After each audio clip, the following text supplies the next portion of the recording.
in suwa ta hian taxi le scooty taxi khan side pak lo ang zo ka taxi ha tan tha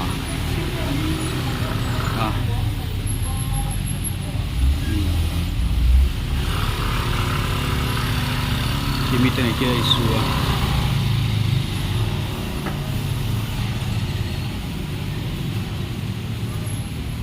ai coi các kiện taxi khác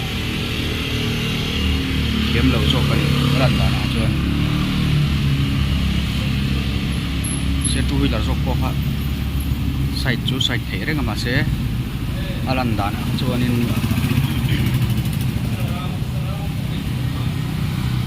two wheeler cho khác hiếm mà cho cái taxi khác chụp bóng đều tắt side tập bể mà đi tụi ai cho khi còn nói không mấy tay của